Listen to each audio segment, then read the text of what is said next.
বাংলাদেশের ক্রিকেট প্রেমীরা এই দিনটি ভুলে যেতে চাইবে। বাংলাদেশ ভার্সেস পাকিস্তান 2014 সালের এশিয়া কাপের অষ্টম ম্যাচে মুখোমুখি হয় পরস্পর। টসে জিতে বাংলাদেশ প্রথম ব্যাটিং নেয়। এনামুল হক বিজয় এবং ইমরুল কায়েস ওপেনিংয়ে ব্যাটিংয়ে আসেন। অসাধারণ শুরু করে দুজন ব্যাটার।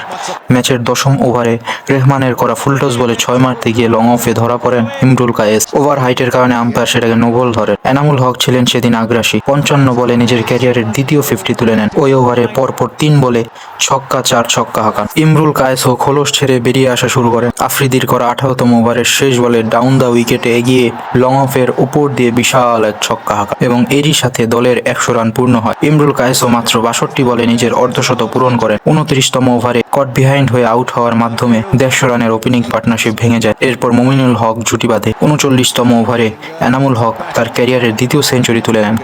কিন্তু দুর্ভাগ্যবশত পরের বলে ছক্কা হাঁকাতে গিয়ে শেহজাদের হাতে ধরা পড়েন। মুমিনুল হকও তার ক্যারিয়ারের তৃতীয় 50 তুলে নেন মাত্র 44 বলে। এরপর মুশফিক এবং সাকিব 4 ছক্কার ফুল ঝুরি নামিয়ে আনেন মিরপুরে।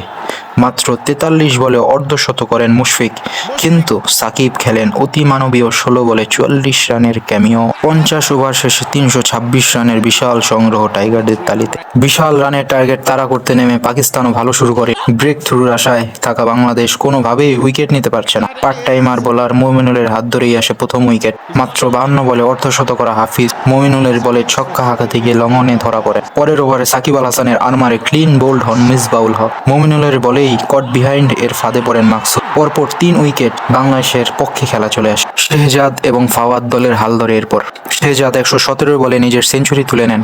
বাংলাদেশের জন্য চিন্তার পাত্র হয়ে ওঠা শেহজাদকে ক্লিন বোল্ড করেন আব্দুর রাজ্জাক। কিছুক্ষণ পর মাহমুদুল্লাহর হাত ধরে পাকিস্তানের পঞ্চম উইকেটের পতন হয়। এরপর ক্রিজে আসেন বুম বুম আফ্রিদি। জেতার জন্য প্রয়োজন 52 বলে 102 রান। প্রথম বল থেকেই তার বিধ্বংসী রূপ শুরু হয়। একে একে লং অফের উপর দিয়ে বিশাল বিশাল ছক্কা হাঁকাতে থাকে। সাকিব আল হাসানের 1 ওভারে 3 ছক্কা হাঁকান। মাত্র 18 বলেই অর্ধশত তুলে নেন। এক একটি ছক্কা সেদিন বাঙালিদের বুকে পাহাড়ের মতো পড়ছিল। মুখের খাবার কিভাবে কেড়ে নিয়ে খেতে হয় আফ্রিদি তা দেখিয়েছিল। আলামিনের বলে টপেজ হয়ে বল আকাশ সহজ ক্যাচ ফেলে দেন মুশফিক। যেন কোটি বাঙালি আশা ভরসা নিমিশেই ধূলিসাৎ করে দিলেন। কিছুক্ষণ বাদে সাকিবের চমৎকার থ্রোতে রান আউটে কাটা পড়েন আফ্রিদি, কিন্তু ততক্ষণে বেশ দেরি হয়ে গেছে। 18 বলে 30 রান প্রয়োজন, এটা ফাওয়াদ এবং ওমর আকমলের 6-4 খুব সহজ বানিয়ে দেয়। শেষ 3 বলে 2 রান প্রয়োজন, তখন ফাওয়াদ রান আউটের শিকার।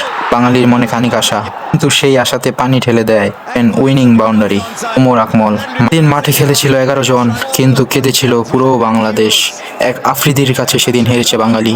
ভিডিও আরও পেতে চাইলে সাবস্ক্রাইব করে আমাদের পাশে থাকবেন। ধন্যবাদ।